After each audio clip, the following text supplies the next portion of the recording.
சிவகங்கை மாவட்டத்தில் பல்வேறு நிகழ்ச்சிகளில் கலந்து கொண்ட துணை முதலமைச்சர் உதயநிதி ஸ்டாலின். சிவகங்கை மாவட்டம் காரைக்குடி மற்றும் சிங்கமுனரி ஆகிய பகுதிகளில் பல்வேறு அரசு மற்றும் கழக நிகழ்ச்சிகளில் கலந்து கொண்ட மாண்புமிகு துணை முதலமைச்சர் உதயநிதி ஸ்டாலின் அவர்கள் கலந்து கொண்டு முடிவுற்ற பணிகளை திறந்து வைத்தார். முதலில் காரைக்குடி மாநகர் அழகப்பா மாதிரி மேல்நிலைப்பள்ளி மாணவ மாணவியருக்கு மிதிவண்டிகள் வழங்கும் நிகழ்ச்சியில் கலந்து கொண்டு பின்னர் அன்று மாலை சட்டமேலவை மேனாள் உறுப்பினர் ராமசுப்பையா அம்பலம் அவர்களின் 118வது பிறந்தநாள் நிகழ்ச்சி உள்ளிட்ட நிகழ்ச்சிகளில் கலந்து கொண்டார்.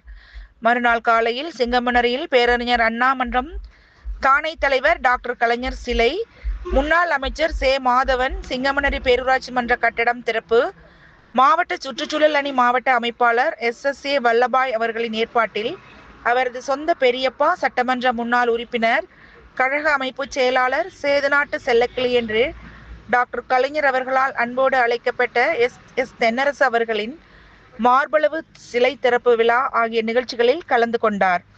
இதனிடையே சிவகங்கை மாவட்ட திமுகவினர் மாண்புமிகு அமைச்சர் KR பெரியகற்பன், முன்னாள் அமைச்சர் முகவை தென்னவன், சட்டமன்ற உறுப்பினர் தமிழரசு ரவிக்குமார், மாநில இளைஞரணி துணை செயலாளர் மதுரை GB ராஜா, மாவட்ட இளைஞரணி அமைப்பாளர் நாகானி செந்தில்குமார், மாவட்ட துணை அமைப்பாளர்களான Sethupathi Raja, Manalur KM Porko, Barani Kittu, SM Mathivanan, king Karthik, Mohammed Mahathir ஆகியோர் திருப்பத்தூர் சீதலி வடகரை பகுதியில் உற்சாக வரவேற்பு அளித்தனர்.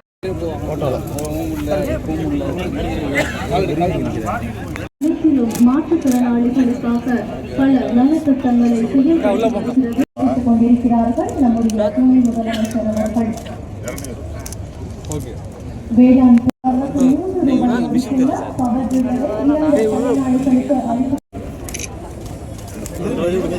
முதலமைச்சர் அவர்களுடைய கடுமையான உழைப்பின் காரணமாக இந்த மாநிலம் இன்றைக்கு முன்னேறிய ஒரு மாநிலமாக, முதலிடத்தை பிடிக்கக்கூடிய அளவிற்கான அனைத்து தகுதிகளையும் பெற்ற மாநிலமாக உருவெடுத்திருக்கிறது.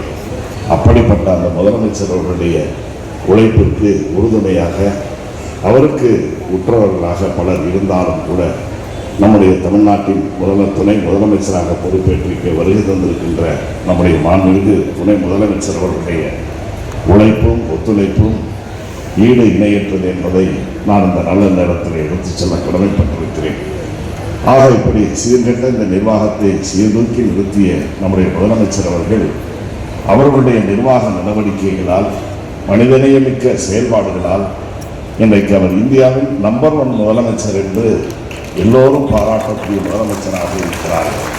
இன்னும் சொல்ல போனால் மத்திய அரசு, இன்றைக்கு ஒன்றிய அரசுக்கும் தமிழக அரசுக்கும் அரசியல் ரீதியான வேறுபாடுகள் இருக்கலாம்.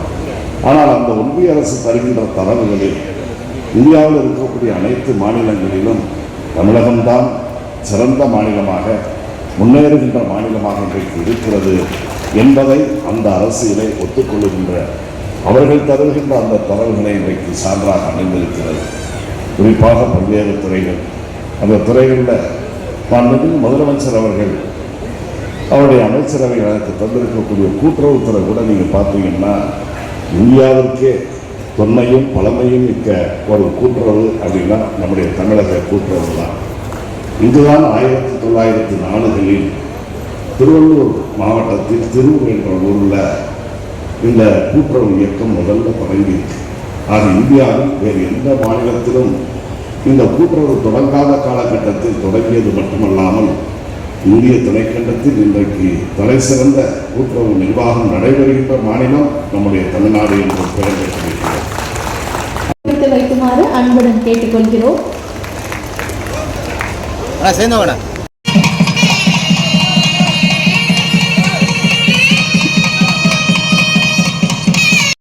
பேருக்கு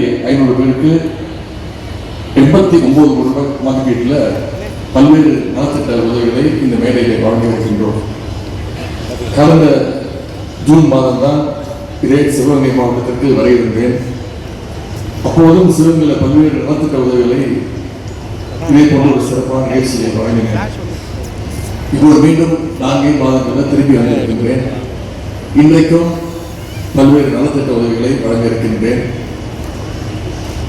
எப்போது வந்தாலும் ஒரு சிறப்பான வரவேற்பையும் நலத்திட்ட உதவி நிகழ்ச்சிகளையும் சிறப்பாக ஏற்பாடு செய்திருக்கக்கூடிய மாண்புமிகு அமைச்சர் அண்ணன் பெரியகருப்பன் அவர்களுக்கும் மாவட்ட ஆட்சித்தலைவர் உள்ளிட்ட நிர்வாகத்திற்கும் முதல்ல என்னுடைய நன்றியை நான் தெரிவித்துக் கொள்கின்றேன்.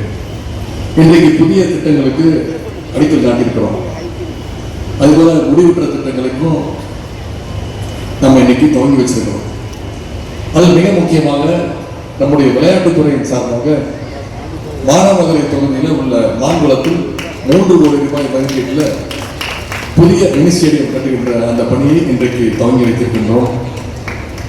அது தவிர சுமார் 18 கோடி ரூபாய் மதிப்பீடான முடிவுற்ற திட்ட பணிகளையும் திறந்து வச்சிருக்கிறோம். இன்றைக்கு இத்தனை ஆயிரம் பேருக்கு நலத்திட்டங்கள் வழங்கப்படுகிறது என்றால் மக்கள் அரசை தேடி போகின்ற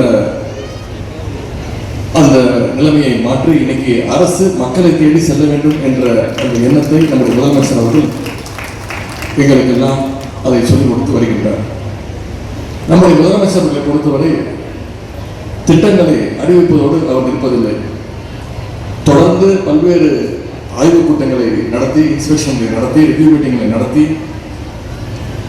திட்டத்துடைய பயன்கள் சரியான பயனாளிகளை சென்று சேர்கின்றதா என்று தொடர்ந்து அவர் கண்காணித்துக் கொண்டே இருப்பார். அதனால்தான் இப்படி தொடர்ந்து நலத்திட்ட உதவிகளை மக்களை சந்தித்து நாங்கள் அளித்துக் கொண்டே வருகின்றோம்.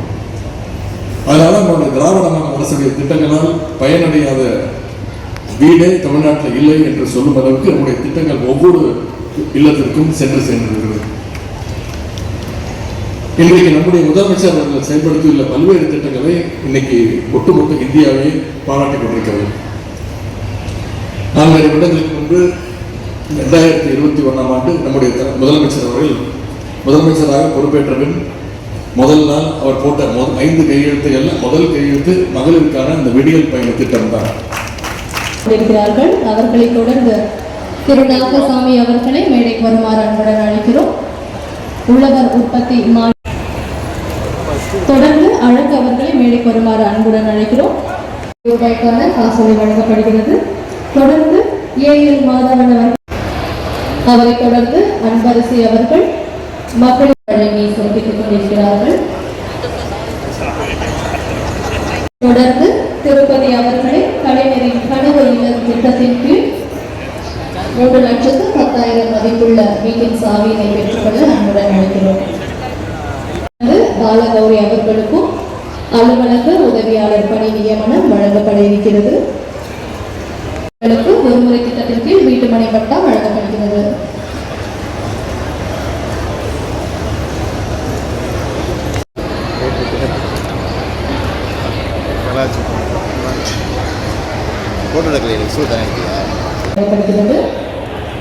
தொடர்ந்து உயர்கல்வி உதவித்தொகையினை பெற்றுக் கொள்வதற்காக ரமேஷ் அவர்களை அழைக்கிறோம்.